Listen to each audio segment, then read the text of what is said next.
Now, what the fuck? Now we are. All right, now we're really live. For real this time. Hey, welcome to Steam Speak, where I have no clue what we're talking about today. We're talking about a lot of stuff, actually. Nightwish, Slipknot, Jay Weinberg's big band reveal that he's joining. Nazis on Australian metal. You know, they're up. Yeah, that's true. Yeah.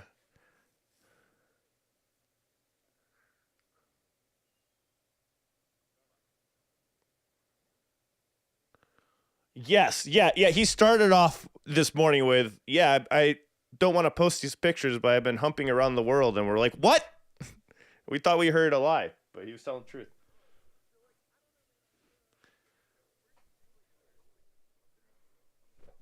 Nope.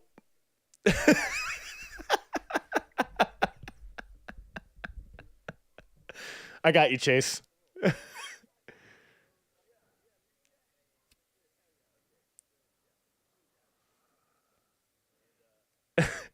Wait, hold on.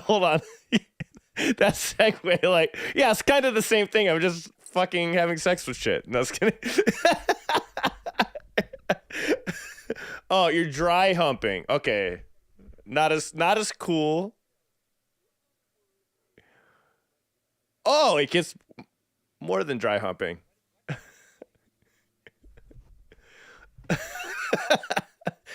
Chase Carnison.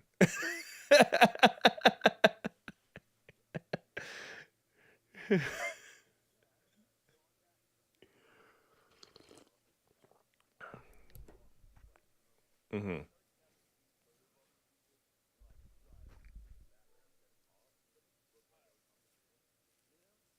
I was like, they hold on, they can't hear you guys. Fuck, man. Oh God, yeah, we're gonna have to start this all over again. Wait, hold on. No wait. Why is this? I don't know why it's not working. Oh, I know why it's not working.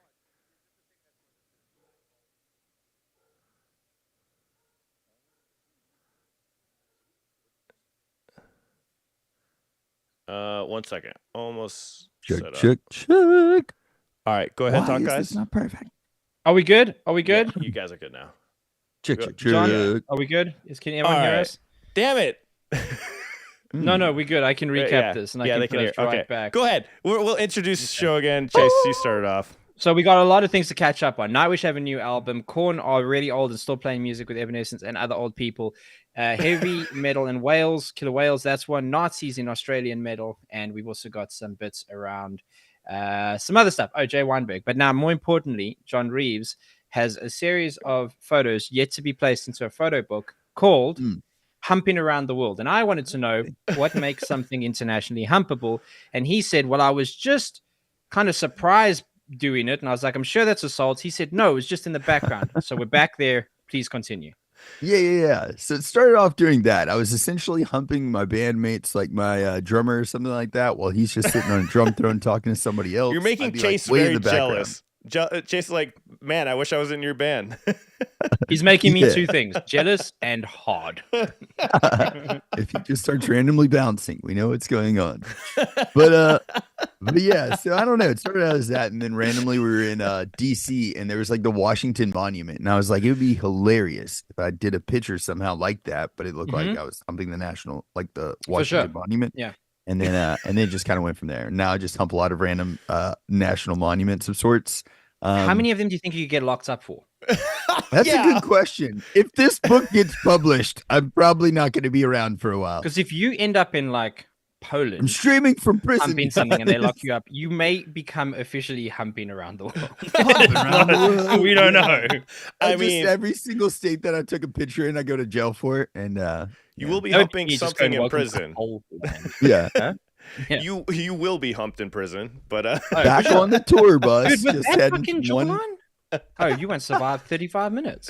Have you seen that one? I can't remember, but yeah. Essentially, I'm gonna lean into the crazy. I'm gonna lean into the crazy in prison. Good I'm man, gonna grow good the man. beard out and lean into the crazy. Hopefully, I'm that enjoying a just- gang.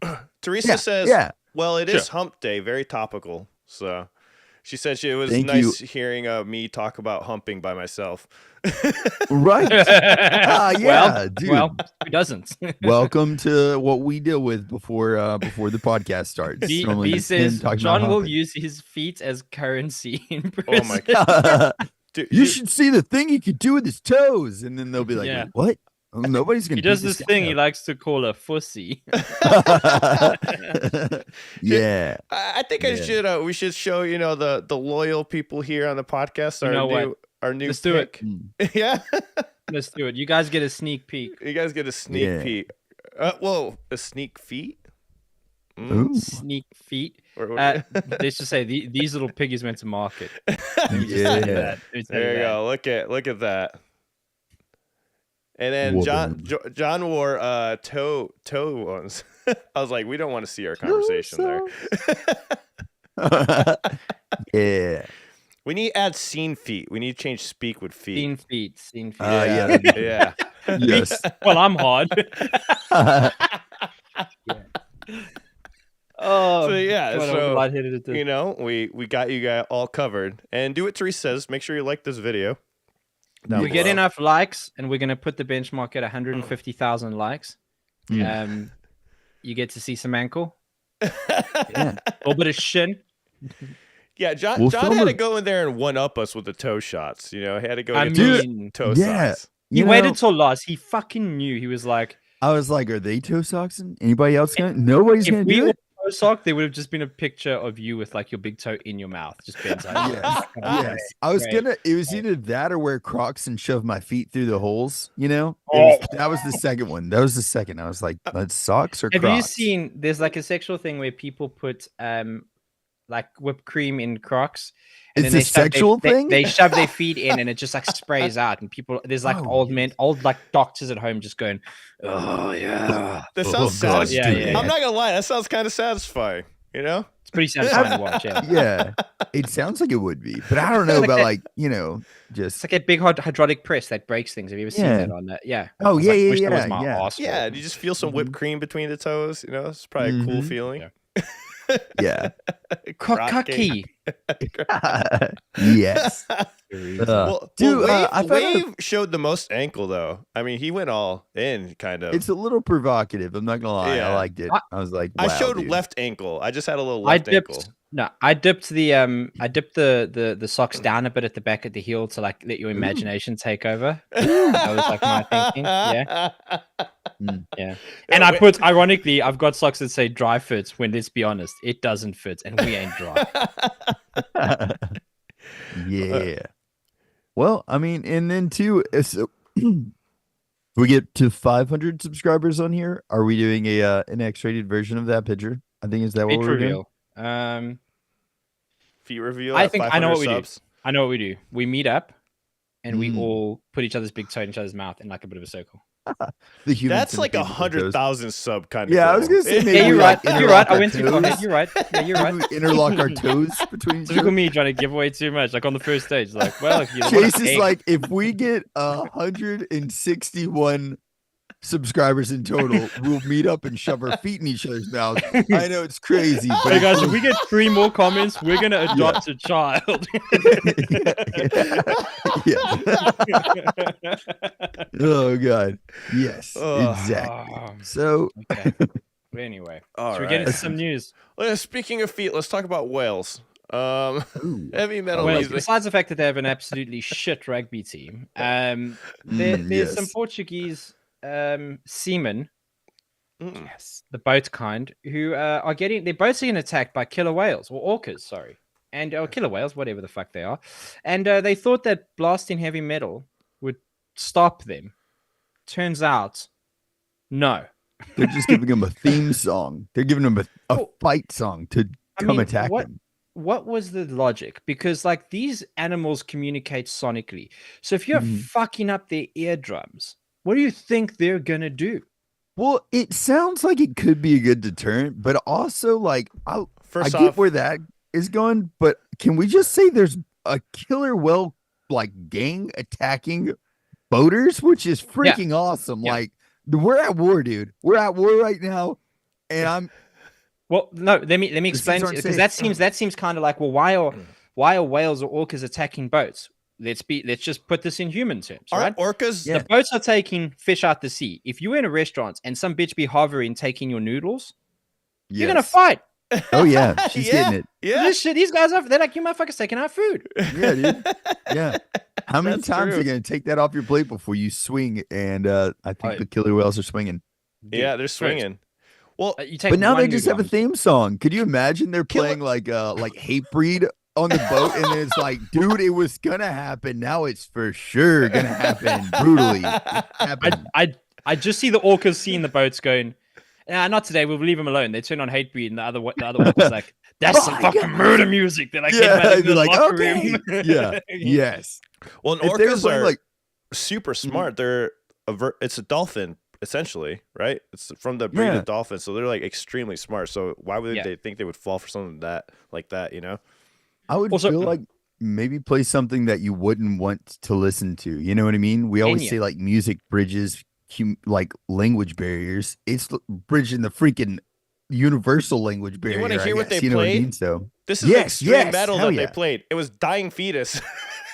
oh my, let's play And something that. aborted. Oh my god! Wow. You could have picked They played- anything. Dying Fetus, aborted, and abominable putridity. just play the fucking audio to Blackfish, that documentary where they murdered a bunch of like whales and stuff. Yes, No, exactly. it's. I mean, listen,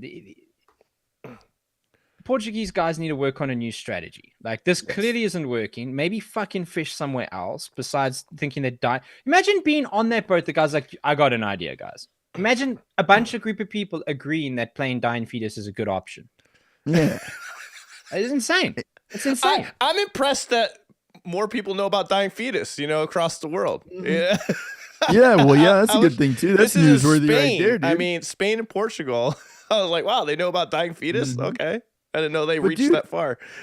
I grew up watching movies like Jaws and just being like, oh my God, the Yeah. freaking something from the deep. And I'm a huge fan of like Moby Dick stories and stuff. And dude, that to me, that story is freaking awesome. Knowing that there's like just some whales out there attacking some boaters, it just gives me hope that Cthulhu's out there. Well, I've never heard anyone say I'm a huge fan of Moby Dick stories. Like that's the I first. freaking I wouldn't love mind if you Moby said it Dick, much dude. slower. And a little deeper in your do you voice. ever- please. Did you ever like when you were younger and you watched Jaws? Did you ever swim at night in your pool and have this like illogical fear that there was a fucking shark in the Always. swimming pool? Yeah, dude. Yeah. The most like irrational fear ever. It's like we're contained. We literally have the lights on. But what if in the deep end, Jaws is about to break out of nowhere? Yeah. My dad just quickly put a fucking shark in there real quick. Yeah. He's been looking to get rid of me ever since I ate the last cookie. And yeah, I'm dead. But yeah, dude. Yeah. I don't know. I think the idea that there are literally whales out there attacking boats right now, like Pretty cool. attacking boats, is freaking wild. And Like- if it were me, like what would you play to deter them if not metal? I think I at least get the idea. It's like aggressive drums, maybe low frequencies, gonna scare them or something. No, I would But do for me, high pitch frequencies that are like ear Yeah, bleeding, I would do very low because lower frequency is going to go further, right? Or no, I mean, it depends how loud you play it. Yeah. Here's what I will say: Orca sounds like a fucking symphonic metal band from Finland anyway. So It don't does. play them more of their own shit. You know what I mean? Yeah, exactly. Or play them a Like playing- competitor. Play like Nightwish, and they'll be Mm, like, "Oh no, they're headlining. We should be headlining," and then they'll fight each other. yeah, yes. Teresa Which- said, to be fair, being attacked by whales is pretty metal in itself. So it was Yeah, fitting. Hell yeah. I just think it's great they gave him a theme song now because I feel like these dudes are getting more hyped. They're like, dude, play that track, play that last song you played. yeah. I'm about to jump up out this water and eat that dude's leg, and then just yeah. I mean, let's be The honest. Have audacity. you guys heard of Dying Fetus tracks? Some of those tracks will make Yeah. you Oh, go insane and want to kill people anyways. Yeah. So- Yeah. Dude, I have one story about this. Do y'all know the band Chimera? Yeah. I've heard of them. Okay, so they got this song. It's called like Power Trip or something like that. I I don't know. I used to fight a lot. I used to scrap a good bit. And I remember there was this one time, me and my friends rolled up to this thing. This guy was like, meet me at the field. And I was like, bring it. So we get out there, and the guy's like apologizing because his friends pushed him out of the car, and they pushed him like we both met up. He was in the back seat. He wasn't going to get out, and his friends pushed him out of the car. And I was just sitting in the car, and they were like, get out there, beat him up. I was like, dude, he clearly doesn't want to fight me. He doesn't want to be here right now. Yeah. Yeah. I was like, the guy doesn't want this. And then they were like, do it. So I get out of the car, and I was like, I'm not going to do it. And then my friend turns on the song Power Trip, and it starts off with like, whoa, it's like these little things. And they were like, just beat him up, John. And I was like, okay. Anyways, this was high school. Me, I wouldn't do the same thing nowadays. So I just like threw my shirt off, and I just haymakered the dude. And but it was because that song came on, Power Trip. I grew up in Johannesburg. I get you, man. I know exactly what you're talking about. This shit happens. Yeah, exactly. No yeah, gotta prove yourself, because if I didn't fight, well, you get the fighting culture in South Africa, whether it be going out to like bars and stuff, it's fucking rife. I know. Yeah, everyone goes, well, you should be seen in the States. I'm sure in certain states so far it's been lovely, but I'm older. Yeah, I'm on a visa for fuck's sakes. I can't. You guys fight. You go spend 5 minutes in a cell. I fight. Yeah, they put me on a plane. It's not fair. I don't want to be going anywhere. Yeah. Well, to be fair, I'd rather go on a plane than go to jail. They're like, John, you're going to get deported to... Not if that plane's going to drop you off in the old CBD of Johannesburg. Because you'd rather be in American jail. Probably not. Yeah. But yes, either way, the Whales, they got a walkout song, and I freaking love that. That's pretty The Whales walkout song, fucking sick. Now, how's this for a segue? Speaking of... Orca sound like a symphonic metal band.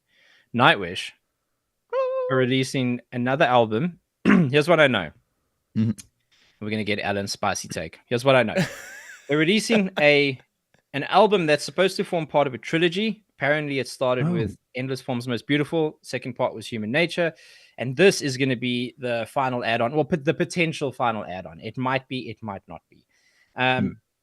The reason I think this is cool to talk about is obviously, you know, they've been creating music for a very long time. They're this massive figure in symphonic metal, probably the most popular. But I think for us, more importantly, just talking about like how influential they are, like it or not, in the reaction scene. You see a lot of reactors now. Like when we started out, I don't know about you guys. When I started out, I did like, you know, you react to different stuff, and you some of them pop off, and you don't know why. I had no clue Nightwish were what they were. And there's certain, and then you go, oh, maybe I'll do another Nightwish song, and then maybe that one doesn't do as well, but that one does as well.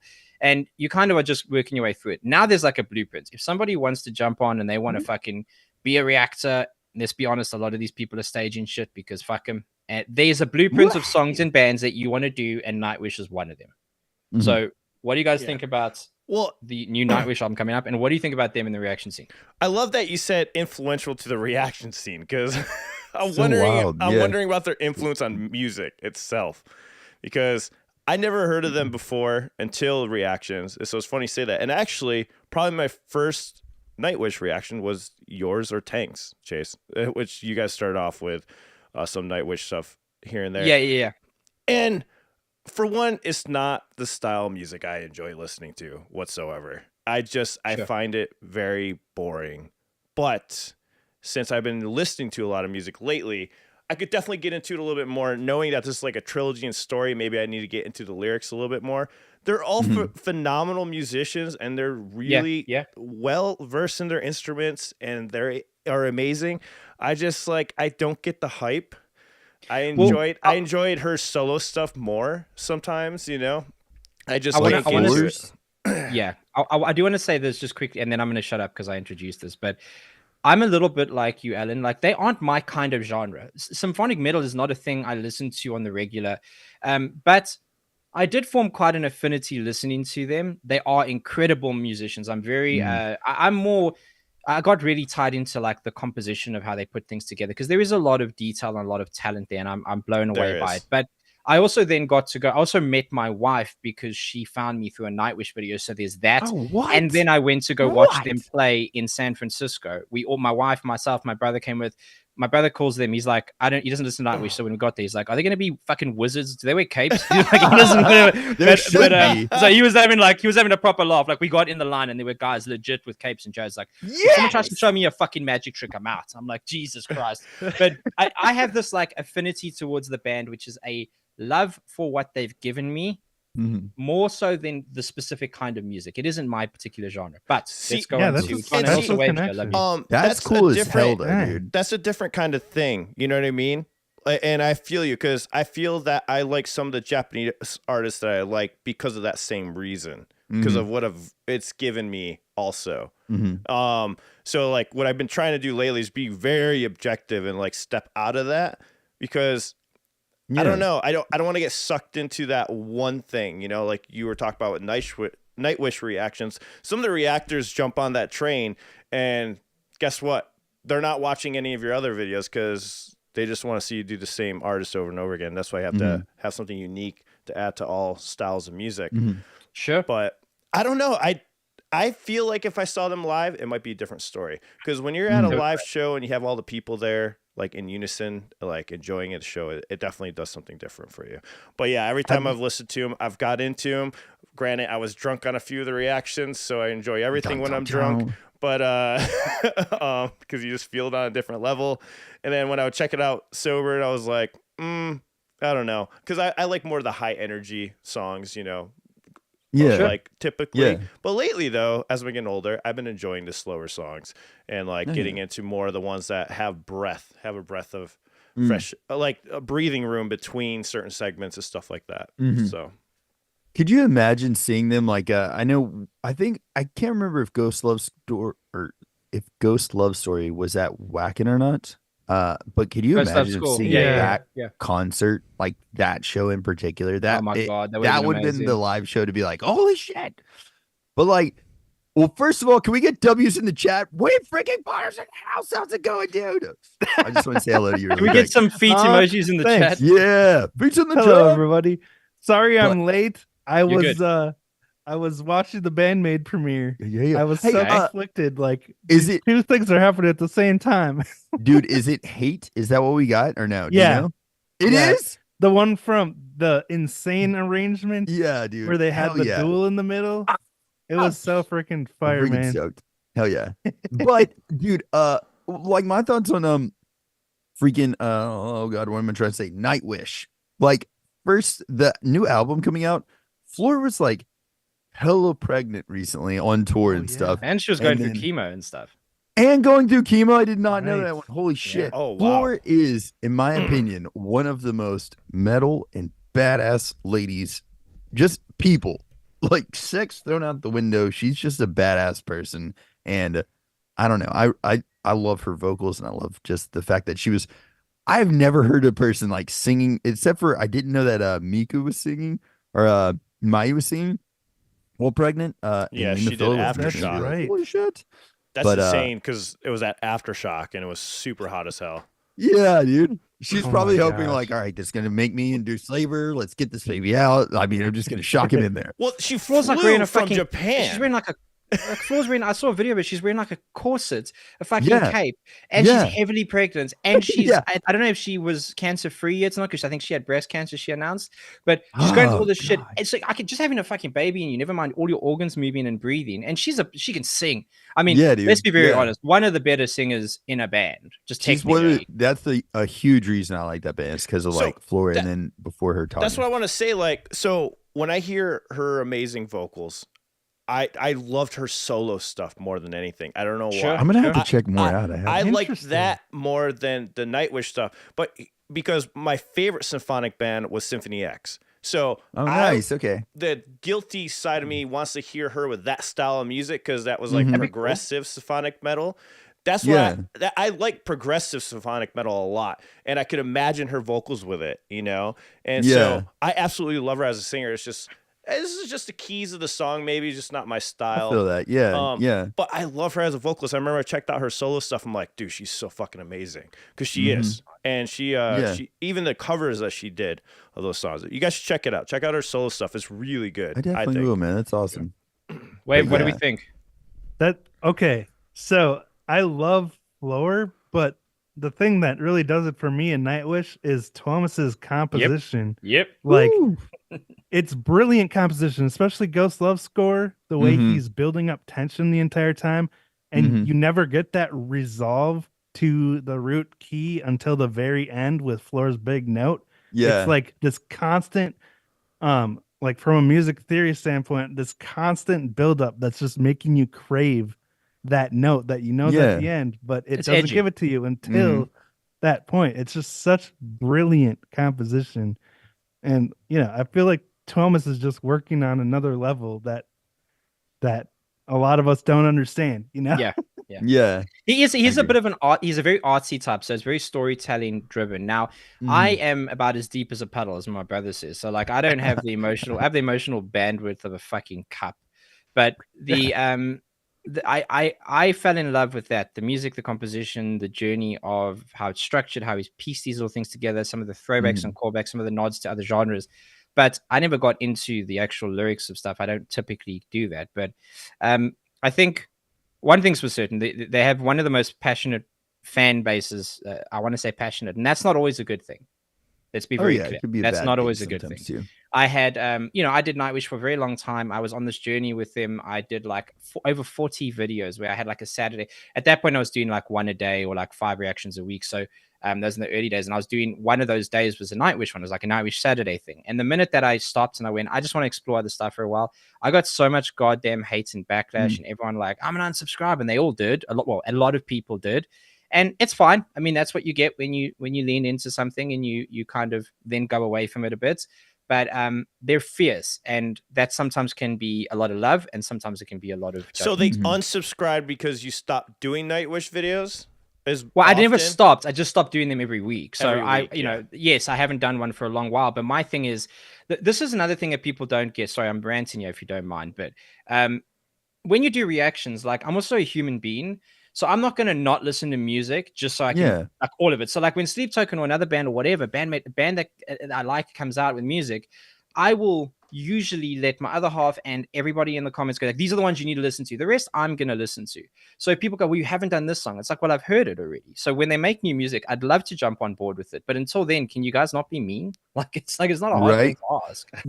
I've had the same situation happen with Avenged Sevenfold. That's exactly what's going on. I haven't put I saw your shit going off with them. Yeah. Was it you? I think it was you. So I had it's been a month now since I haven't done one. I keep getting like, I'm starting to get those comments like, are you ever going to do A7X again? I'm like, well, first off, I've heard all of the songs before. And then I did try to do one and it got blocked. And I'm like, okay, well, sorry, guys. I'm definitely not going to be able to do it now. So it's the same kind of thing with that. I think every fan base has it. Actually, you know what? One fan base I haven't seen a lot from that kind of like, actually, and they're pretty strong fan bases. Baby Metal and Bandmate don't really beg for videos from you as much. Well, I had a pretty negative experience in the Baby Metal fan server, and it was just like one dude. Server. Like the fan server. Not the official thing, like the fan server. But I'll say this: like most people in any genre, most people are just really lovely, really supportive, really nice. And but I did have some pretty harsh. Like I remember saying there was one Baby Metal video, fuck knows what it was, where you can clearly see she's got the mic. And she's singing, and she kind of moves the mic. And you can hear it's a track. There's a track. It's just for this little part. Why? Because it also sounds completely nasally different to everything else that's happening. It's not a track throughout the whole thing. It's just that one little part. It's like a spoken part in between a break. It's clearly a fucking track. I mean, Jesus Christ. The amount of hate I got for just saying simply like, oh, I think that's a track that they've got to like give her a break, maybe to, and she's kind of just doing the performance part of it. Jesus Christ, dude. You shoot an arrow through my fucking heart because they wanted to kill me. Yeah, I can see that. Yeah. I lost all those fans quickly out the gate because my first reaction, I said they look like triplets. And so I filtered them out real quick on my first Baby Metal video. Oh, God. Nice. It's like that running joke now on the channel. Like, oh, Alan thinks they're triplets or whatever. So the Baby Metal that's exactly what happened with my first Nightwish video. Yeah. So paused it at the wrong spot, and they're like, "I'm never watching you again." I think that's the trick. That's the trick with the hardcore fan bases is you say something negative in the first reaction video, then you get only the logical people stay on the channel. Honestly, like, can I ask y'all's opinion on this? What do you think gatekeepers feel like they're actually doing whenever they're? I can. Do you think it's virtue signaling, or what do you think it I got it. is that I they're got it. like in their head? Hit me with So this isn't actually mine. I'll give B the credit for this. it. Every time in the past 2 years that someone's kind of been that gatekeeper role and you can see what's happening, she always says to me, what the fuck do they think they're doing? And then follows it up by saying, do you think the band's going to rock up at your house and fucking clap for you? Because that is literally Right. in their mind. They're like, I'm supporting the band and Standing up. the band deserves and I'm the fucking hero of the band. It's like you aren't, and they don't know who the fuck you are. Are they Yeah. grateful for you and every other fan's energy and your tickets and the money you invest and the time you invest and the love you show them? Of course they are. But if you think they give a single fuck about you because you run you run the comment section of people's things like being super mean, no, they don't give a shit. Like, wake up. In a lot of the bands, one thing that strikes me is like, dude, doing BTS reactions and stuff, their message is like, love yourself, be positive, and like all these different things. Sure. They got like a really uplifting message. And then I get like, I don't know, leave the fandom, you're freaking doing all this stuff. I've gotten like off yourself, like horrible, crappy stuff that I've gotten from it. Yeah. So is it It's but do you think that that supportive messaging stuff comes from the fact that in the K-pop scene there was a lot of people who had mental health issues? Do you think like the fans are now like, oh, should we have a role in making sure that we don't put too much pressure on people?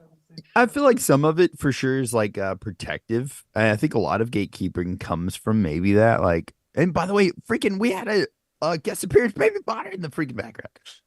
But there you go. yeah, Baby Potter. Baby Potter. But I think some of it probably does come from like a protective fandom thing, but like other parts of it is like, Jesus, dude, what in the heck? Like, I don't know, especially some of the really aggressive stuff. It's like, what kind of mentality you feel like most bands would be extremely turned off to know that their fans were even talking like that, you know? I think so. But I'm sure you think all bands, maybe some bands like might get into it a little bit much. Oh yeah, some Enjoy of it them are too like, much. yeah, tell it to them again. I think that the bigger bands, the more successful the band, success usually means that you've invested a lot of time and you've invested a lot of energy and you're a bit older. Like that's usually how success comes. It usually comes through hard work and talent, right? And time. So I think that those bands, people forget, they think of bands as like superheroes. That's their job. You know, like when you go to work and you clock in and you got a shit boss and you don't get on with that colleague and you don't get on with that person, and sometimes the customer's a dick. You learn to build up shields and you just focus on your task, right? So that's what the band does. They make sure that they put on a really good live show. And I wouldn't be surprised if they completely blind themselves to the rest of it when they're living their life. Real quick, I think that's what us as reactors need to start doing too. Oh, for sure. For sure. Yeah. You know, like, and that I don't it read just the comments anymore. Goes back to that. No, you yeah. can't. You know, You can't. I'm like fatally or if you read do, the comments, you but let I it guess slide off. like, yeah, But I got to get better at letting it slide for sure. I've done this thing now where if somebody says a really mean thing, and unfortunately it happens a little bit more than I'd like to admit, I respond with I hope you have a lovely day or something like that. And it's not like a sarcastic, it isn't a sarcastic thing. I'm not trying to be like pretending and trying to be a hero. The reason I do that is I realized very quickly that the people who are being the shittest, the ones who are saying the most aggressively hurtful stuff, they're so broken in their own lives that they just are desperate for people to look at them because they're actually quite sad and often quite hurt. So they say the thing that they know will get attention, which is usually an outrageous, hurtful, nasty thing, because they somehow, even if it's negative attention, they convert that into like love somehow. So I just go, I hope you have a lovely day. Because I think at least even if 1% of them go, oh man, I kind of feel a bit shit for saying that now. It's like, okay, well then maybe you'll think about it in the future. Yeah, people are often not the monsters they pretend to be online. They're often much better than that. They're just having a moment where, I don't know. I mean, also like, you know, like, what is your son going to think? What, are you going to go home from work and be like, hey, son, you know what I did today? I said a mean thing on someone's YouTube channel. He's going to think you're a fucking loser. Yeah. I mean, it just goes. I've had so many times, though, where, like, I'll have a comment like a comment that's basically taking a dig at me, and then I'll see it like first thing in the morning when I'm still really tired and cranky, and then I'll respond to it. Oh yeah, in like probably the most untactful, you know, dickish way possible. And then later I end up apologizing, like, sorry, I had just woken up and shouldn't have You talked poked like the that. bear too early, buddy. Don't Yeah, send dude. an angry email. That's the same thing, man. No, I got a yeah. I woke up to getting tagged on a hate thread on Twitter, and I was like, Jesus Christ. I woke up to it, and I was like, and it blew off. By the time I saw it, and it posted like a few hours, it had 60,000 engagements already. I was like, What the hell did you say? it wasn't just me. They tagged me and like 4 other reactors. I and they were just can't pretty much imagine saying, you like, getting a hate comment. That's why. That's well, thank baffling. you. But no, it was like essentially because I've got a Patreon and I'm a reactor. I'm using the fandom and like I don't understand. Explain this to me. You have a Patreon, you create content. As a result, you have a Patreon where I guess more exclusive or early access content lives, and people can pay to subscribe, like any subscription model, to have access to that specific unique content or earlier access. And people have a problem with this because of what?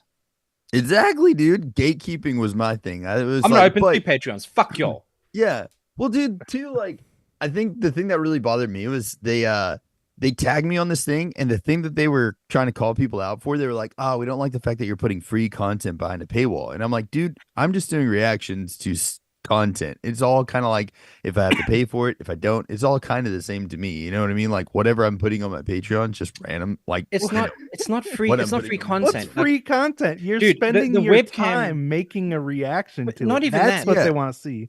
Not even that. The time is money alone. Like, your time is worth money. Never get that confused.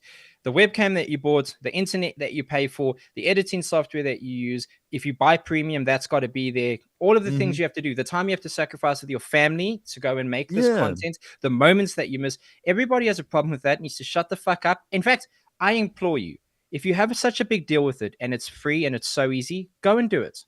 Tell me how that works out for you. Yeah. And the funny thing is, like, the things that he was saying that I was putting on there, like, I hadn't put I just randomly put them on my Patreon. But he was like, I'm calling out some of the bigger content creators in this. And that's the reason that I even say anything. But the reason that I bring this up is whenever I saw that, I responded very how I would if somebody was saying that to me IRL. And because there was like, he tagged a lot of my friends that are reactors too. And I pretty much called him pathetic for doing that. And I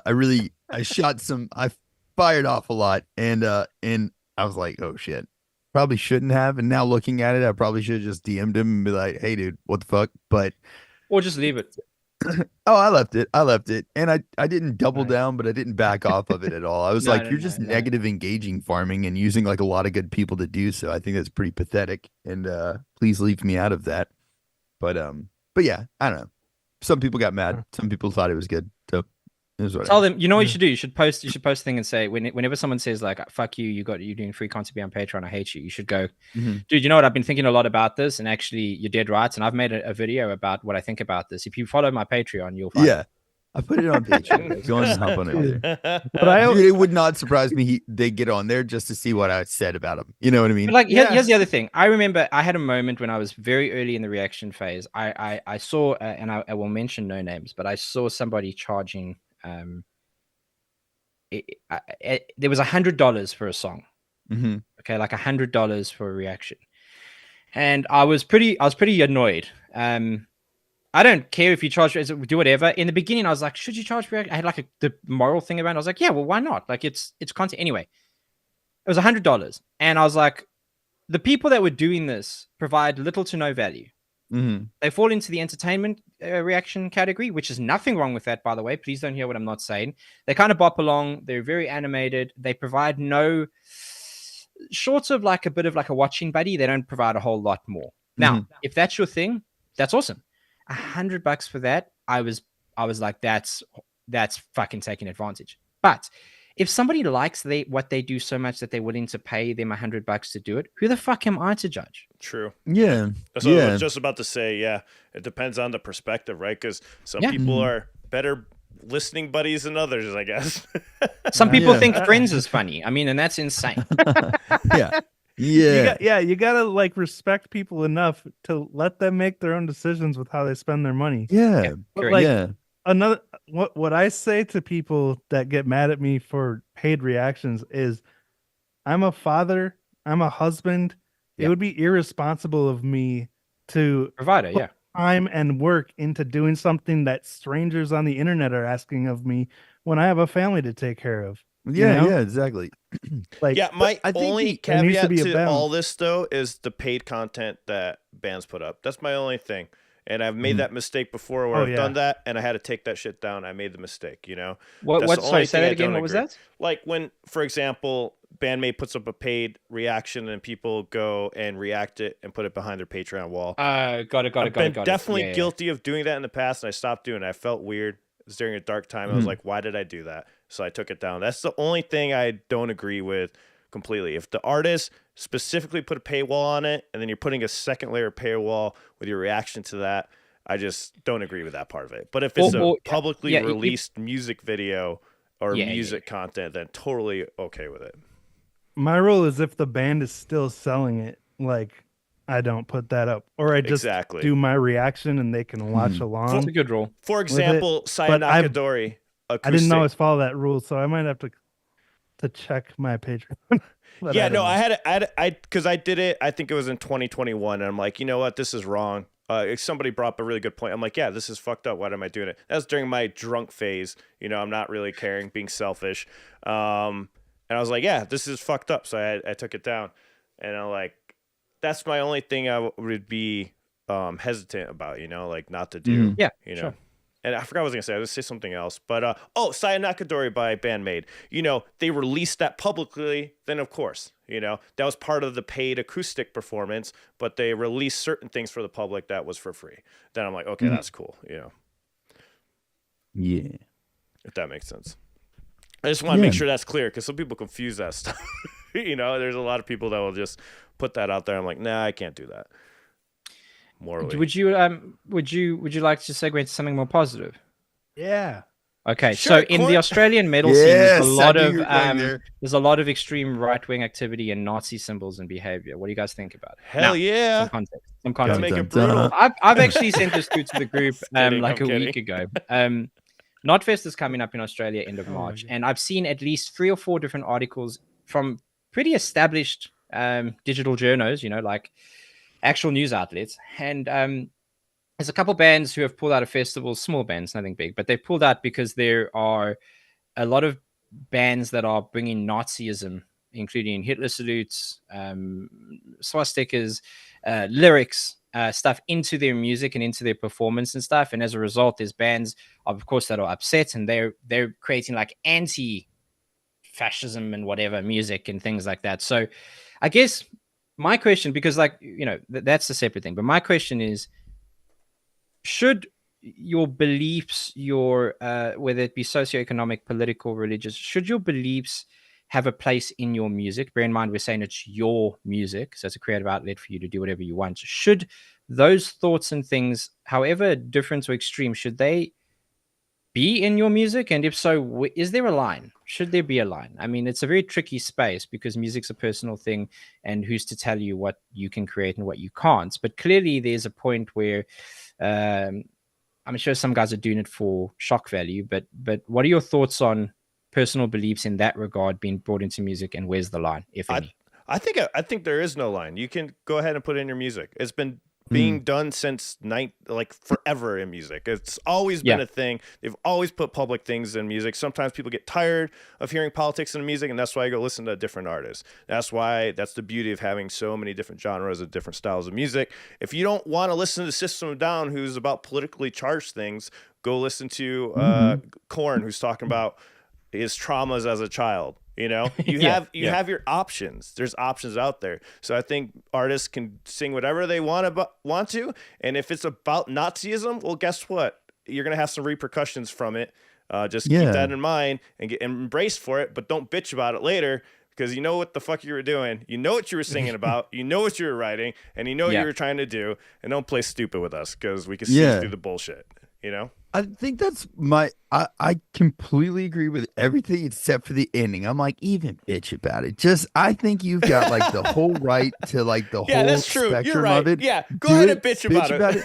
And then So we can bitch we're about gonna it. hate you for bitching about it. Like, Face the point. consequences. Good yes, point. the more I think we should have an absolute right to free, like the whole right to free speech thing. And I hate to be like super duper American on that one, but like, I mean, free speech, if we've got it or whatever, I think we should have a right to that. And then the right to freaking a consequence of that. Because, like you said, keep it in music, man. And anybody that listens to it, like, I guess that's a good way to weed out your friends. Because if they're like, have you heard this new awesome band?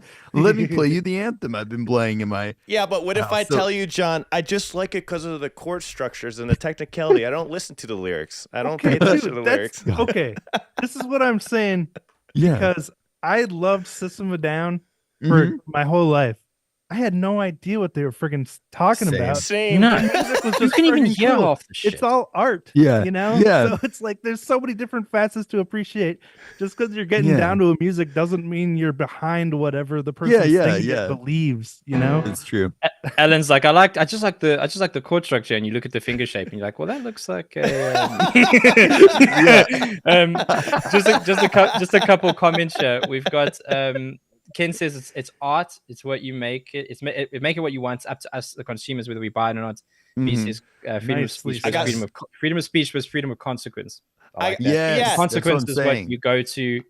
Consequence is that you can go to prison in some countries. Yeah, that's actually a point. Like there are laws in some places. I got something embarrassing to admit. Going to what Wave said. When I listened to System of a Down, I did not know either. So when I heard like pizza, pizza pie, every man and woman, bye, bye, bye, I didn't know it was about advertising. I thought it was just like he loved pizza. And I was like, I love pizza too. Freaking love it. And then later on, I realized this is about advertising. I'm like, oh, fuck. Yeah. I remember this, like fucking Rage Against the Machine. They're like, and the moon crosses, and they sing that same line like 37 fucking times. And I still didn't know what they were saying. Yeah, dude. Yeah. But I will say this, though, man, to that point of being able to say whatever you want to and having consequences for saying those things. I think we need to always have that. I think a huge filter. We always need to be able to say those things. There should, yes. I don't think there should, let me take that back. There shouldn't be Nazism to be in music in the first place. But as long as there is that in human nature, I think we should allow them to put that in music and then have the consequences that come from that. Because, you know what I mean? If I were to tell you, you can't like black t-shirts, and then it's not like you're going to not like a black t-shirt. You know what I mean? You might like, it's not like I'm not going to want to wear that shirt. You know what I mean? Yeah. So like whatever I'm telling you to not do, it's not like if you're that way anyways, it's not like you're not going to want to do that. You're still that person that's gonna want to do those things. So like I think it's good, say it, and let's weed that out of stuff, because the consequences are how you fix or address those issues, you know.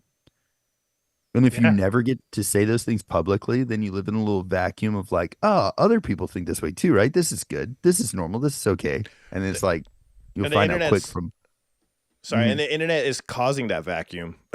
Oh yeah. Yeah, very much so, dude, very much so. But then we also get like, you know, it's weird because we get some discourse, but now I feel like people kind of go into a situation guarded and then have this holier than thou thing. They're like, no, I was ready for you to say that I'm just a racist, but really it's this. And it's like, you're still a racist just because you're aware of it. That people are going to say that. You're racist. Still, yeah.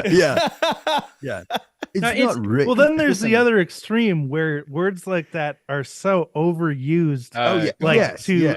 To label people who are just criticizing something because of what it is. Not criticizing, often stating just facts. Yeah. It's not even. Sometimes it's not even a criticism. Yeah.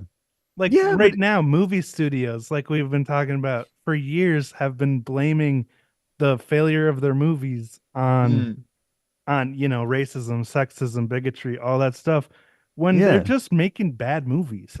They're using the poor actors that are in those groups as a scapegoat for their bad writing.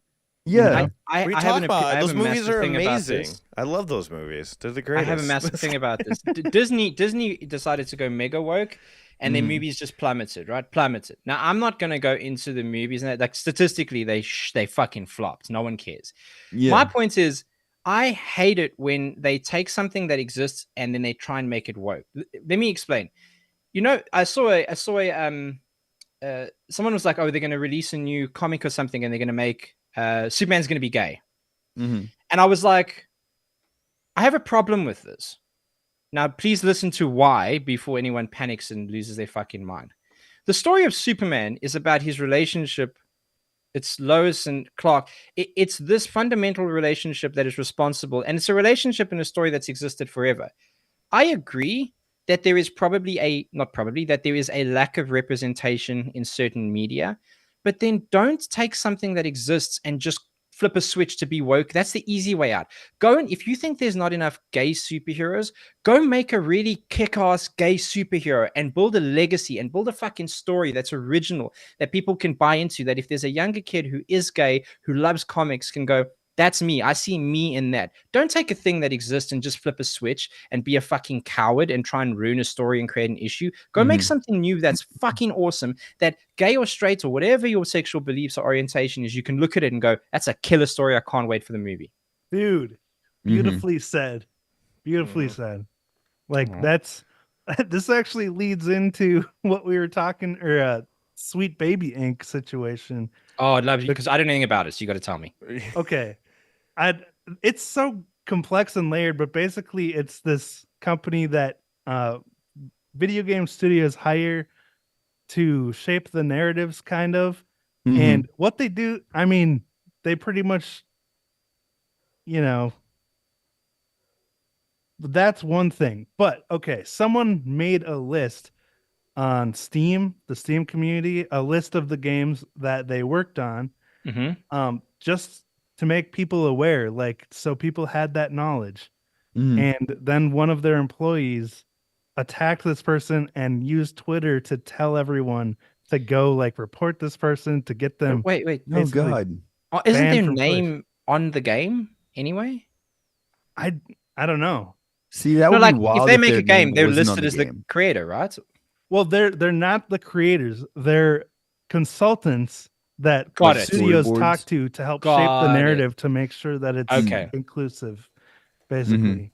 So someone made a list, and they probably made the list, assuming they made the list to go, hey, I'm not for this necessarily. Here's a list of the things, and they're upset about that. Yeah. Yeah, we have the actual statement from the person.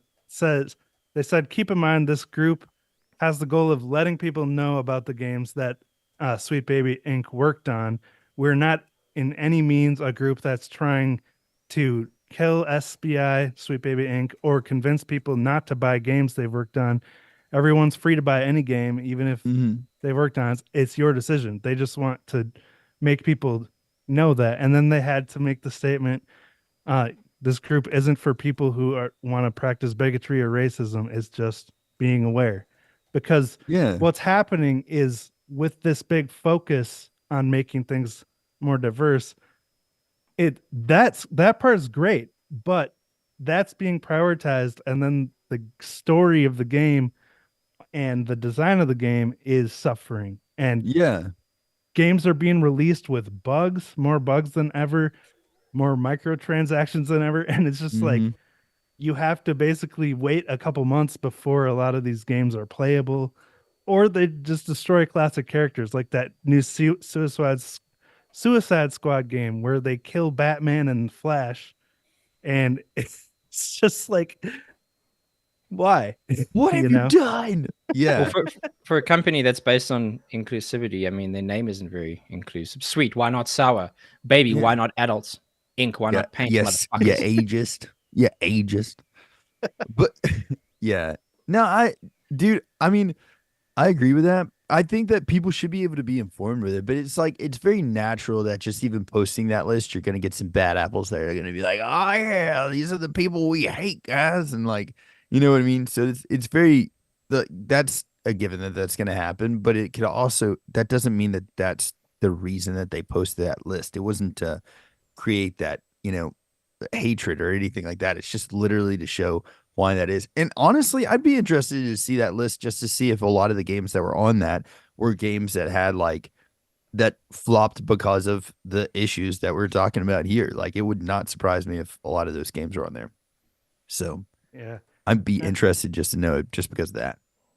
To me, the biggest part of this is that one of the employees of this company that is, their message is about inclusivity and basically making games a more kind place is attacking this person on Twitter and being like, go report the F out of them, get them basically banned from the Steam community. Yeah. Like they posted that on Twitter and wanted God. people to go target this person. Yeah. That's where the big problem. Yeah. I think that's an issue a lot of the times with these people is like the people that are driving. Like you can call it a lot of different things like inclusivity. A lot of people were going to say like a woke type culture. The people it's that DEI. are, That's yeah. all it is. Yeah. So a lot of people that are doing that type of stuff do have that side to them, I think, where they're very much so negative. They don't like a lot of stuff and they're pushing things. And then it turns out they're going to be doing hateful stuff like that. Like freaking, I would never, I don't care who it is. If I would never go online and be like, my people that are looking at this post, everybody like dogpile on this person and just shit all over them. Like, make sure they're just suffering right now. And you would never do that. Like, I think if you're a good person, you would never do something like that. And if you're like the whole idea of like the Sweet Baby Inc., is that what the name of the company is? Yeah. You would think that that's coming from like a good, pure, positive place, but it definitely sounding like person with that at the helm. It's not, you know? Yeah. Yeah. What's the point of putting that list? I mean, without having some agenda to it, even though they stated that they are not trying to do that. I mean, naturally, like you're starting something. When I put a list together for anything, it's to start conversation.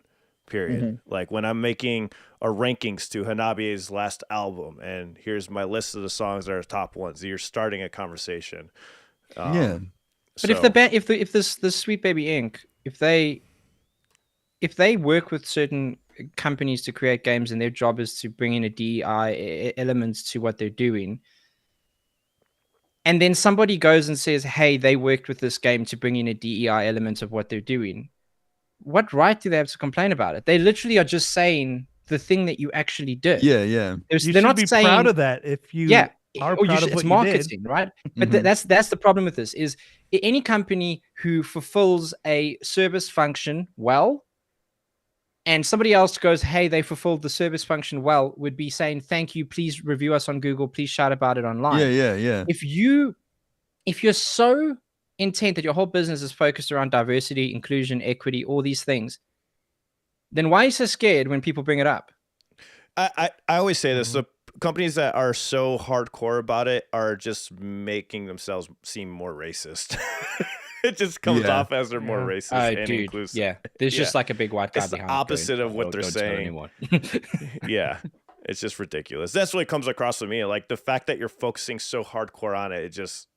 Why are you thinking about this that much? Because when I was hiring employees, I never thought about any of that shit. I'm just like, can you do the job?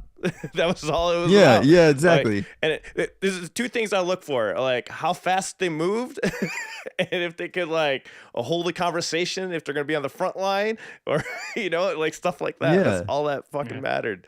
So hiring based on merit. Yeah, exactly. Yeah. It's just ridiculous. Yeah. Yeah. Well, but to be fair, not a lot of people do hire for those reasons. I've definitely saw GMs like hire for the wrong fucking reasons, But it also, there's a lot of countries where if you have a particular makeup of your board, you have certain privileges as a company, some of them including tax cuts. So you're almost incentivized to. In South Africa, there's a thing called affirmative action.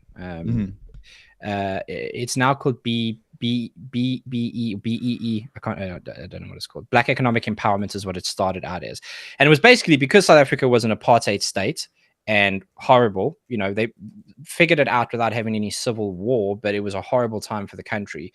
That meant that only white people were allowed to get certain kinds of education, and as a result, white people owned all of the companies, and that's obviously not right. Why? Not because white people suck and black people are great.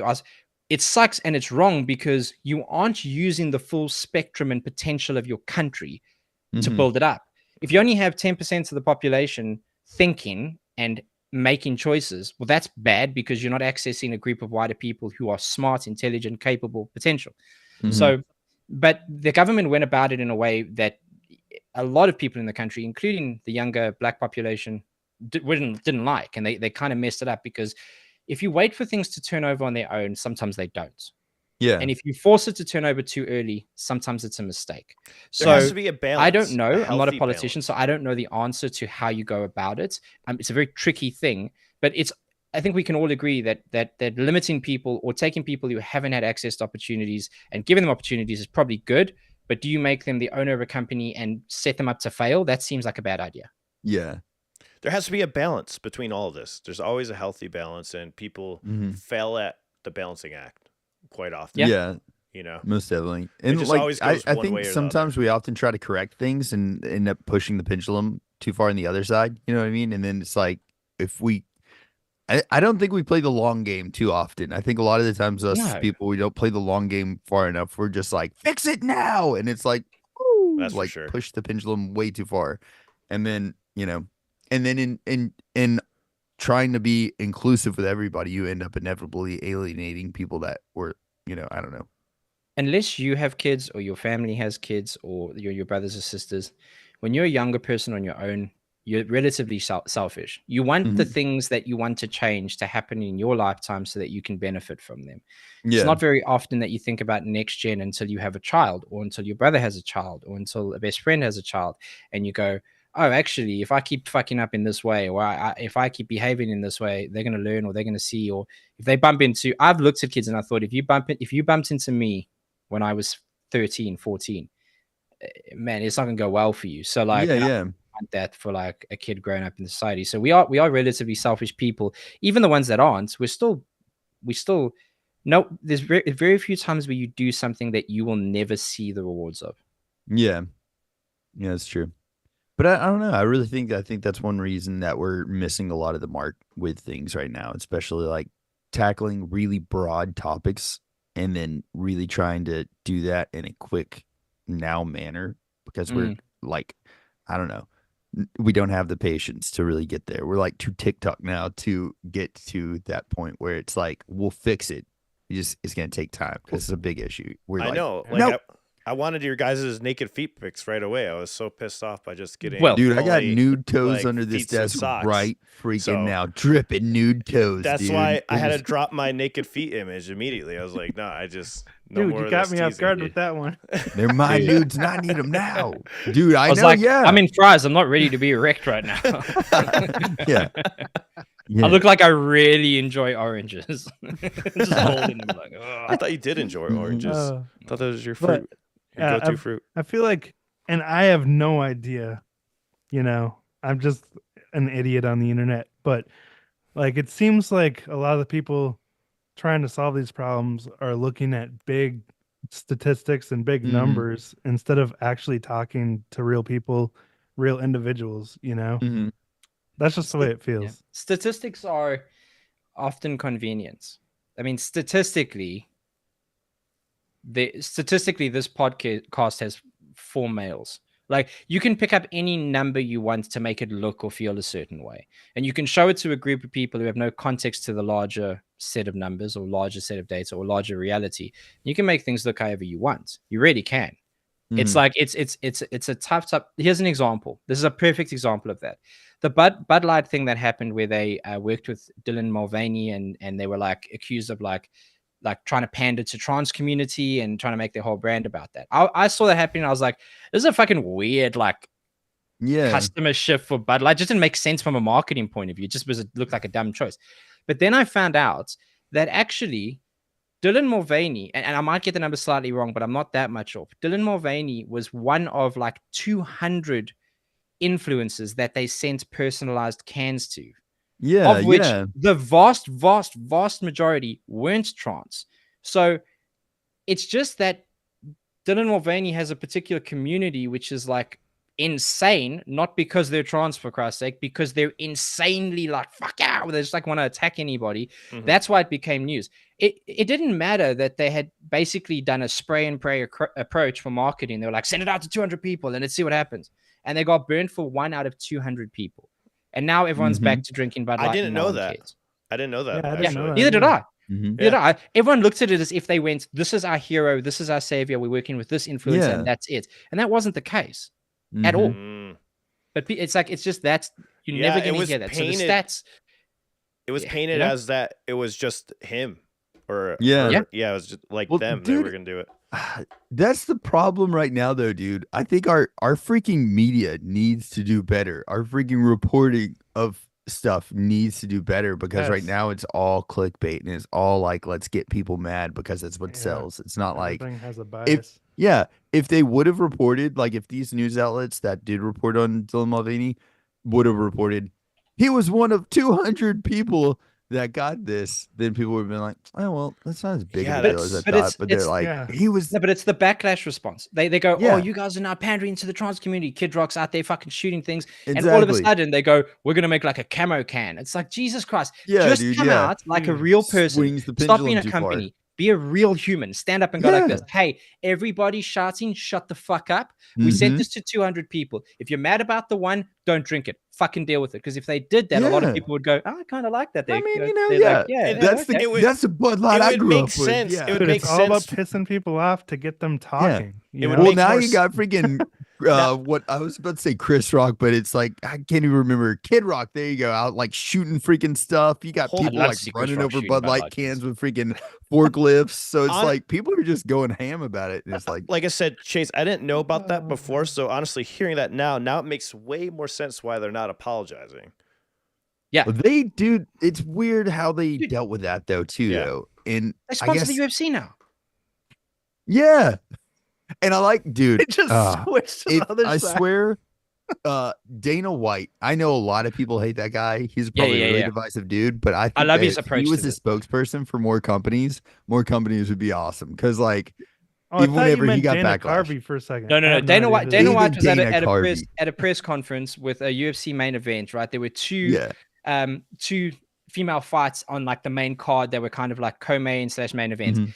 and there were some fighters on there who are his thing is like free speech. Say whatever you want. So these guys were Yeah. dropping like the F word, but not the one that you're thinking of. The one to deal with homosexuality. If you want to be like a really mean person. yeah. And they were saying that, but they were saying it as like, you know how 13-year-olds used to say it in school, like Like as not a like diss. mean intent was a thing, but they would just say a hurtful thing. And they said to him afterwards, they said, are you okay with that? And he goes, free speech. Do I like it? No.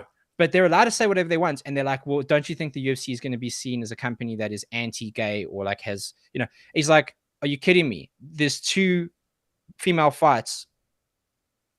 I think all 4 of the females, if not 2 of them, are gay. Oh, And they didn't have a problem with it. They were sitting on the Yeah. thing and they were laughing. They were like, he's like, they didn't have a problem with it. And you're telling me I fucking should. He's got a Yeah. much better approach to things. He doesn't always get it right, but he's definitely got a much better. Yeah. Well, yeah, like Ken said that he backs Sean Strickland's freedom of speech. But he fired Matt Mitrione for saying things. Is that for sure the reason he fired Matt Mitrione? Because I've never heard that before. I've heard that I don't Dana can be know. quite petty with Ooh, regards to like if you leak information, he doesn't want you to leak. Like look what happened to Ariel Awani, and he's had the Yeah, China Sharp thing. yeah. Oh, But- like an but- NDA situation? Well, there's not even an NDA. It's just like somebody finds out something and they go ahead Yeah. and spoil the big surprise. It's not an Mhm. NDA. It's just like someone going has an inside context, and then he gets really upset about that, and he tends to Yeah. not like when you respond don't- well. It's like when you used to not put spoilers in a like Mhm. Marvel movie review. Yeah. Yeah. Spoil it. Dude, do you remember that? Who was that basketball or NFL player that went and watched Endgame? Did you see that? No. He's like a massive NFL or Oh, basketball yeah, dude in the yeah. States, and he went to watch Endgame, and he came out of Yeah. the movie and he tweeted, "Can't believe fucking Iron Man died," and he's like, Dude, "People have been Yeah, building dude. this Yeah. universe for like yeah. fucking a decade," and he went Yeah. and he's like, "What? I didn't dude." I was crying laugh. I didn't see it at Hilarious, the dude. thank God, it didn't ruin it Yeah. for me, but I was like crying laughing when I saw Yeah. Didn't Dude. like Mark Ruffalo stream one of the movies like accidentally? He Yeah, was live yeah. streaming. Yeah. He was Fucking streaming like- it during a like- premiere. Yeah. Yeah, dude. Man. Uh, But I will say this though. I know I said if Dana White did that, a lot of companies would be better. I don't take that statement back, but that also doesn't mean that I just like praise the ground he walks on. Obviously, he's got a lot of flaws. Slapped the shit out of his wife think in you a praise- like, got into video. So I mean, 2-round I don't bout think at the a- dude's just a saint by any means, but I I think- do I think think his you do think approach that, to John. business is good. I think you're, getting some sick feet pics with him, and you're leaving us out. Dana White does this thing on Instagram. It's called like Fuck It Fridays with food, but he also does feet pick Fridays and he sends them to me. He takes it from the top. So you just see like a Feet shiny pick bald head and then Fridays. toes. Just toes. Yeah, dude. Yeah. I like this concept. Feet pick Fridays. We should jump Feet on pick that. Fridays. Ooh, feet Dude, pick listen, Fridays. it's Dana White. You gotta shout out Dana White if you do, Exclusive. because he's sending them to me. But no, I mean, I definitely feel like in business sense, he or just the way he talks whenever he's like giving. It's these an press attitude. conferences, It's an he just attitude doesn't- to like, And the thing, like, dude, too, just to say that, because like him backing Bud Light, it wasn't at the peak of people hating him, but they really hadn't stopped hating on Bud Light for all this stuff. And you've got people like Sean Strickland that are definitely saying very not well, I mean, yeah, they're definitely anti-trans, anti a lot of different stuff. So he's like saying, hey, dude, you know what? We're a bunch of fighters, so I'm not gonna censor what they're saying. And then also backing a company that is like carrying the trans flag, even though they, like you said, they just had one can for Dylan Mulvaney. And I think that speaks volumes. He doesn't really, I don't think that he does get into those issues as often as people think. He's more Here's a quick story on Dana White. He went on to Theo Von, who's a very big comedian, if anyone doesn't know. He went on to Theo Von's podcast, and Theo had mentioned that Theo did a podcast. He does it with all kinds of people, all kinds of political work, whatever. And he did an interview with RFK Jr., and it was just like mostly like comedic / finding out what he's about and what are his plans politically and stuff. And Peloton, the bike company, were a sponsor, like an ad sponsor on Theo's podcast, and they sent him a mail saying, we need you to take down that RFK Jr. thing. Take it down. So he was like, why must I take down content? Like, anyway, he told Dana during the interview, because it was at the UFC Apex Center, he called in his head of fitness and he said, he went on a 20-minute rant about Peloton. He brought up the CEO's picture. And he's like, look at this fucking cuck. And then he said, he called in his head of fitness and he said, do we have any Pelotons in here? He's like, yeah, we got loads. He goes, all of them, throw him out in the streets. I don't care if people take him for free. Peloton never comes in the UFC again. Fuck him. And he stuck to it. I wish I was on that. Is that how he goes? If that's how the CEO behaves, he wants content removed because he has a particular political view that he doesn't agree with. He goes, if he's trying to bully people to do that, they never step foot in this gym again, and they haven't. Wow. I'm with John, man. I had a Peloton, and I'm still paying for it, even though it's sitting in the garage now. Yeah, dude. Yeah. But that's the thing, like, unless it's like clearly, like, I feel like if you ever have to read between the lines to not like somebody, you should just especially if you're a business, just don't go there. If you got to read between the lines, don't go there, man. Especially if you're a business. But yeah, man, that's kind of wild. That's wild as hell. Anyway, so I guess to go right back to that, I think that the whole Nazis in Australian music is abhorrent that is a thing. But also, I think, like, don't listen to it then. Yeah. That's my opinion on it. I think that's it. Yeah, do we have anything else? Fair enough. Yeah, I think we had the KORN celebrating its 30th anniversary with a special show at BMO Stadium. So KORN turned 30, and they're doing a 30th anniversary, and they're playing with Evanescence and some other old people, and they're doing just like a one-off show pretty much. It's not like a tour or like a big long thing. Who knows? A lot of people do this kind of stuff, and then they go, and we got an album coming out, and they come back into the mainstream. But I guess we were talking earlier, Alan and I were talking about first of all, how long does a band need to go before they're able to do a tribute concert? Kind of thing. Mm-hmm. And then the second thing was, like, I brought up an instance where 18 Visions is a great band I used to listen to a lot. They released the best of album like very early in their career, and I was so like, what the fuck, the audacity. You have like 3 albums, how dare you release the best of? And then I found out that they had an album deal with their record, and they had 1 album left, and they had a bad relationship, so they put together a best of so they could get out of the deal and go make new music somewhere else. And then I loved them again. No way. Firstly, KORN, badass. How old do you have to be? How influential do you have to be before you get a tribute show? First off, so for those that don't know, I've mentioned this a few times. All right, I'm in a KORN tribute band, and I always thought having a tribute band, I always thought like the band had to be not playing anymore, like not performing. Mm-hmm. The whole point is they're not performing, they're not doing anything. But something that's happening recently, because there's a rise of new metal for some reason, because Gen Z is all of a sudden loving this style of music now. Yeah. I was like, so when I saw the flyer, like looking for guitars for a tribute band, I'm like, in my head, I'm like, oh, that'll be some good money, and he makes some money on the side. Let me do it. I can do that. And I was like, but I always thought to do a tribute band, the band had to either like members were deceased, you know, or sometimes, because you remember, I think it was Journey. They picked the singer from a Journey tribute band because he was that good, and they had him come in and fill the spot or whatnot. So that's what I always thought tribute bands was like, you know, they're doing the thing because the original band wasn't playing anymore. But apparently, you could do a Steve tribute Perry's band. still alive though. He was just okay. Sorry, but he's not. He wasn't in. Wait, I don't know. Wait, they well, had look a at couple the different Queen's things. a good example. But anyways, Queen have got like that dude who was on American Idol. Can't remember his name. Fantastic singer.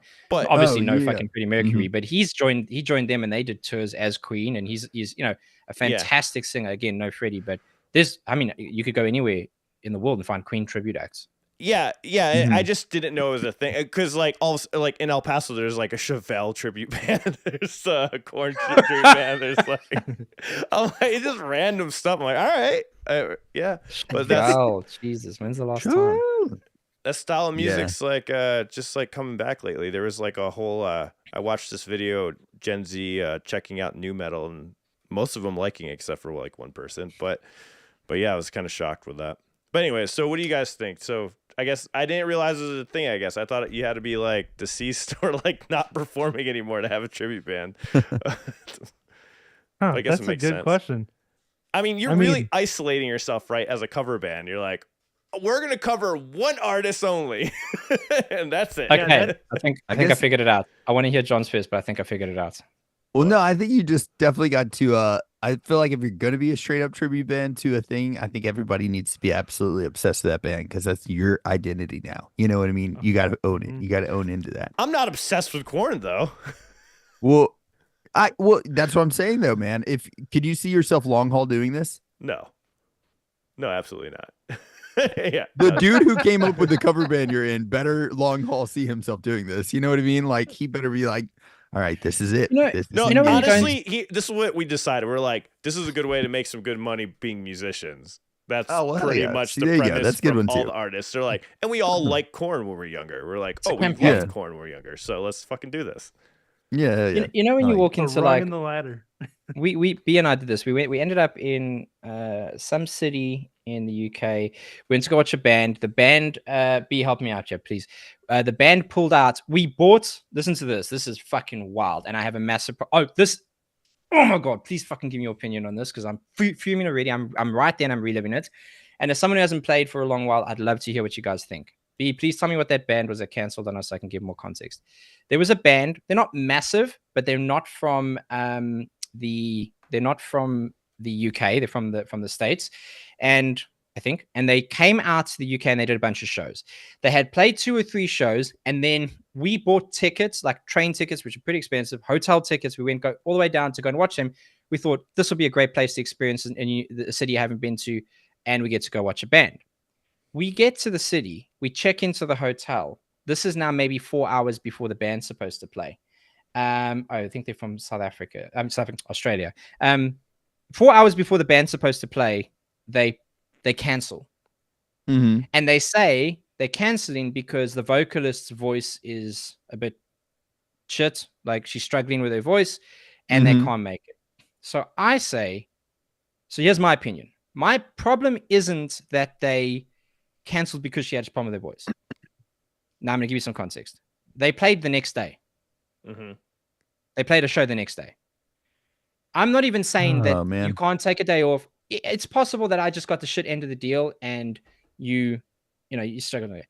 I had, and a lot of people did, sent them like stuff on online saying, look, I'm really sorry to hear that you guys are struggling, and I'm really sorry to hear that your voice is gone. But as somebody who's traveled all this way, you could have given us a bit more notice than 3 hours. Now that I've checked in, I can't refund or shit. cancel anything. Like, you knew your Right. voice was Yeah, shit it this sucks. morning, and as a band, you should have made a fucking choice that even if it's the day of, right in the morning, 7 a.m. Yeah. You should have made a call and you should have let people know so they didn't travel. Or what, yours truly, they called yours truly. You should have made a decision and let us fucking know so that we didn't. I'm not talking about someone breaking their leg like carrying an amp in. This is like, oh, she knew the day before she was feeling a bit rough, and I was fuming at how they handled that. What do you guys think? I know why they did it. It's because it's part of a conspiracy theory with hotels and airlines, because they put in that stupid clause where they say you gotta pay for the insurance so you can guarantee that you get your money back. So they tell other bands like, hey, we're gonna give you this money under the table. We're gonna give you $50K if you just cancel a show every once in a while. So people, well, hang on, it gets better. Live in fear. They canceled the show that had the least tickets sold. Oh, that's even weirder, man. They were like, because you know what? Sometimes venues will charge you, which is weird, but they'll charge you for any unsold tickets of. Not in Birmingham in the UK. That's not. This is like a fucked. bar where you could wander in most nights and watch cover bands. And yeah, I think the way that they handled was terrible, because people were like, man, like, they didn't even say what they basically were like. If you want to watch us, just come to another city. Now, the city that they suggested was like 5 hours away or whatever it was on a fucking train. So they handled it really poorly. And I think, yes, I'm a bit bitter because I lost out. I'm the person who lost out, and I understand that. But I think as a band, you have a responsibility. Make the call as early as possible, not 3 hours before you're supposed to go on stage, and don't fuck people around. Because now I don't think I've listened to them since. Not because I just don't care to. It's weird, man, because like as a dude singing, I can understand why you would cancel a show because your voice is messed up. Sure. But then at the same time, like I haven't canceled a show because my voice is messed up, and I know there's been some times that my voice has been super hoarse. I think as a vocalist, you're supposed to adapt and find a way to do something. Or as a band like Periphery, they've done shows where the crowd is the vocalist because they're showing up for it. And so 3 hour notice, though, that's really showing that you, in my opinion, don't give a shit about the people that are coming out there to see it, especially because like people freaking driving out there, people booking different hotels and stuff like that. Especially if you're a bigger band, 3 hour notice. Can you imagine? I'd be so pissed. I'm going with my conspiracy. Airlines and hotels paid them off. That's a pretty good one, dude. I'm not gonna lie. There's a country singer that did this not too long ago at the concert. He just kept not coming out, and then at the show, Morgan Wallen, was it him? Morgan Wallen, some big country dude. I don't know who it was, and I'm sorry if it's not Morgan Wallen. I can't remember. Let me check. Let's fact check. But a couple of my friends, because I'm from Nashville and know a lot of country fans, they were like at the show. They flew or drove all the way out to this place, and he just canceled. Everybody's waiting. Minutes before Morgan Wallen. Yeah, stuff like that is some shit, dude. I think what really happened with Chase's situation is the fact that they didn't sell enough tickets, because that is definitely something that happens where the venue will say they need a minimum of what you got to pay them. And they probably didn't meet the minimum of that particular venue. So the band was like, well, fuck you, we're going to cancel. Dude, you know what I mean? And then you're not going to get paid. Isn't that band that's your responsibility to take that burden if you can't sell the tickets? You should be like, that's your burden to bear if you had it on. I hear what you're saying though. But do they have a like, promoter? as a band, they should have shown up and she'd just be like, my voice is shot. I'm just gonna do a little bit here, dance around. You could sing or whatever. Just give them something, because you need to show your audience you respect them. How about this? So what if they just were more honest, said, hey, we couldn't make the bill because it was out of our reach or something price-wise? They could have said that live or maybe something like that. Maybe something then more they'd have people helping them out. You know what I mean? Like their fans would be like, all right, well, let's freaking buy merch or something while we're out there, you know? The UK has loads of places where people kind of set up music that's not designed for music, but you can.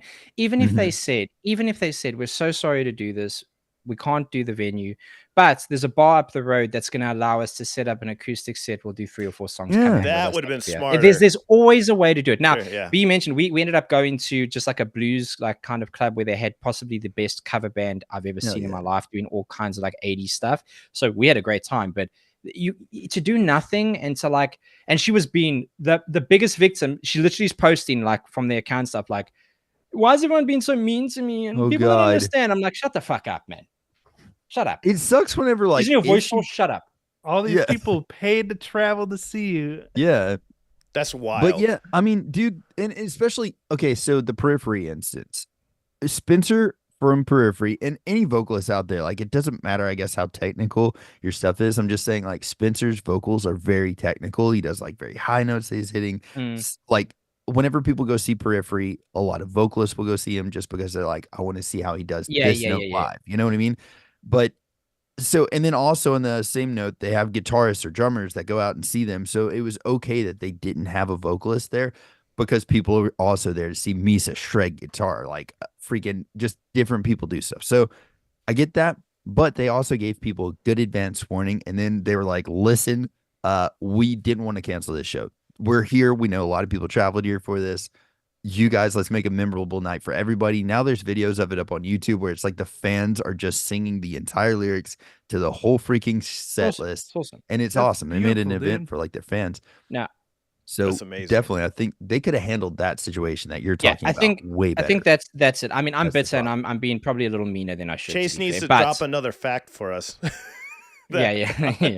But also the way they handled it was the shitty thing. That left a sour taste in my mouth. Don't moan about it. Don't make it the fans' problem. Don't dismiss the fact that we've now put out buckets of money to come and see you from another country, and you make no allowances to even show any kind of empathy, nothing. And then you come online and you complain.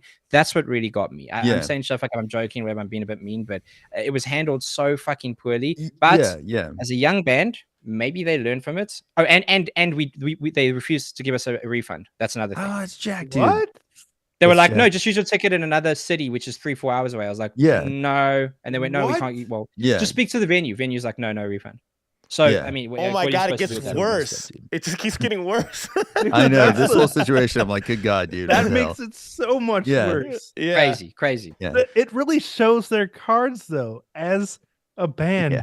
They don't have humility. They don't respect their audience. They're like, we're better than you, and we're not playing the show tonight. Yeah. You know? Wait, dude, and again, I don't want people like Chase says a lot. Don't hear things that we aren't saying. Like, dude, if your voice sucks and you're not able to do it, you're going to know, first of all, well ahead of time. So cancel the freaking show if you feel like you're not going to be able to do it and you want to or something like that. But be respectful of the people that paid for that ticket or travel I got advice too. That's why you always buy tickets with credit cards, because of that bullshit right there. Because you can report it and they'll refund it. Well, I thought about it they after always the fact. refund Is it. like, if there was an issue with the venue or whatever, as a band member, they could have, especially the people who proved that they had forked out. There were a couple of us saying like, we've come a long way and whatever.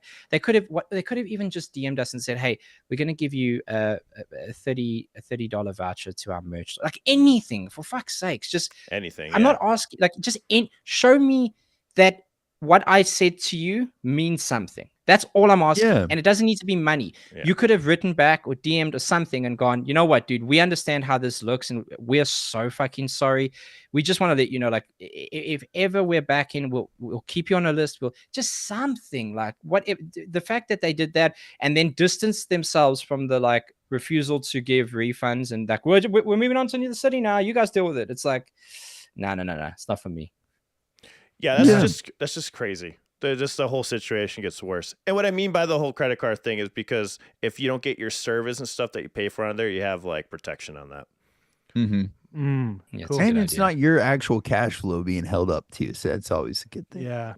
Not your real money. I've done it before. I've had I think it happened with one of the aftershocks. It was like a purchase or whatnot. And it was like I just reported. I'm like, didn't actually get my ticket, and they said it was non-refundable or whatever. I'm like, even though it was within like 10 hours. Bet. You think it's not refundable? Can I take advantage of you guys for a second? Yeah. I mean, anytime. I officially, I just remembered and I forgot to do this. I told Alan earlier. I officially have a Discord server now. I have my own Discord server. Oh, I finally opened one. Would you guys be massively upset if I put a link in the chat here for people to go and have a look? Yeah, for sure. That's cool. We click on it and it's just his naked feet. It's just if you want exclusive. Welcome to Discord. Feet, welcome to Discord, and it's just me playing A minor. All right, guys. Slipknot drummer Jay Weinberg. Yes. He's got a new band. He's gonna be playing with Suicidal Tendencies. Yeah. To your point, and I'm kind of stealing Alan's joke from earlier, so I'm giving you credit for it. But to go from a Slipknot to suicidal tendencies, those two names together, it is not a good look. Yeah. Oh God, yeah. What the heck? Jeez, dude. Oh. The more I think about it, I'm like, The article by Rockfeed, you know, he's just like, oh, it's so cool that he's in this legendary band. And the whole time I'm watching the video, I'm like, what the fuck you mean? Like anybody, like I love Suicidal Tendencies. I used to listen to them all the time. But like they go from Slipknot to like Suicidal Tendencies. I'm like, yeah. and the way I respect him painting it in a positive light. It was just really hilarious. I'm like, come on, let's Dude, be it's gotta real be one of here. those things that that has to be the silver lining, because I don't know that there's like, if you dude, I don't know, man. How do you recover from the Slipknot thing if you're him? You know what I mean? Where do you go? I don't think you do. I don't think I you don't do. either. I think it's. Suicidal I was Tendencies saying best. it's Slipknot. It's hard to go up from that. You would argue it's impossible. The only way you can do it is to go up in a theory form. So if you ended up I'm going into session musician drumming, like that would be. You could argue that would be a step up in terms of technicality, but you cannot step up from that in terms of like scale and popularity. So I think he now gets to do the thing where he goes, I'm coming, you know, I'm showing you how much I love music. I'm kind of taking a step backwards to show you how much I'm involved and love music. And I don't know him, of course, none of us do, but a lot of the guys who've been in bands like that for that long, it's a decade. Are you going to now have big band mentality? And it's like, well, in Slipknot, we did it this way. And actually, like, this is what my writer says. And like, I'm not saying he did that because Slipknot's not really that kind of band, but is there going to be like an ego problem from that? I hope not, because I would hate to meet, you know, don't meet your heroes. I've met band members from smaller bands who have the wildest, like, look at me complex I've ever seen.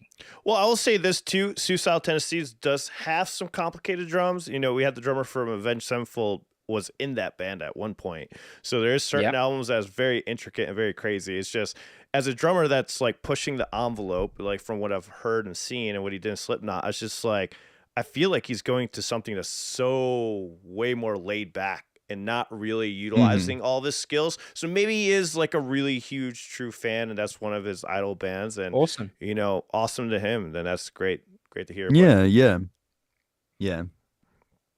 And because I know that, like, especially the way he got kicked from the band, that would put a huge damper in, I think, a lot of people, especially like, God, man. And like I said, how do you go? Where do you go from there? So best possible outcome, I think, right now for him and continuing to play, because Suicidal Tendencies in the metal genre is kind of like a weird household name. You know what I mean? Like everybody at least knows of them. If you don't know them or haven't listened to their music, at least you know of them. So yeah. All right, guys, that's it for today. Because I got That's anything it. else? We did it. Like and subscribe. Show us your feet. Hit that like did you button put in with your link foot. to your All right, feet become cord? paradextrous. Click the like button with a big toe. Come on. Yeah. Did you put your Discord in there? I did. Yeah. I didn't even see it. Where is it? Oh, Where's your link? I don't see it. I don't see it either. I don't see it either. I What? don't know if you put it in there, dude. I don't think. No, I did. I think He's you failed, using his sir. feet again, peeps. Alan, can I give it to you? Maybe I'm not allowed to. Did it block Chase from posting Oh a my link? God, can you fucking imagine? Let me give it to you guys, and then you can. pretty Is sure. Chase a mod on here? He is. Oh, A yeah, mod. he is. That's I he's a am. mod I don't and know why it blocked everything. me, but It's There you because go. his feet are just There you go. too powerful. He has too powerful of feet. You know. I tried to open up a channel recently. I think it was Instagram or something. Well, no, a while ago, and somebody had taken my name, and they were, you know what they were doing? They were taking posts that I had posted and reposting them as me. Oh, weird. What? Weird, huh? I'm How? not that fucking popular enough to be doing that. I just thought it was really creepy. No, I mean, What? Somebody took my video and put it for an AI commercial, Oh, that's cool though. but I'm not getting paid Let's for get that money. Let's get that money. Oh, that's Yeah, not cool then. I reported it. I was like, "Fuck this!" I'm like, "You guys aren't paying me at all." I had 3 people send it to me. They're like, "Did you do this?" I'm like, "No." They straight up just Knowledge. took the video and just like threw it. It's not Dang. even the music or me talking. It's just me like bobbing my head and it's like do an AI thing or whatever. I'm like, okay, I don't know what the fuck you got out of that. So Do an AI. yeah, that's thing. messed up, dude. what would that mean? What would be doing an AI thing look like? Do something AI would do. What is something Yeah, AI that's would kind do? of wild, dude. That's Yeah. Anyways, see y'all in the next one. Have a good one. Stay safe out there. Peace. Thanks, everybody. This is where I struggle to end the pod. We got to get some stupid music to play while you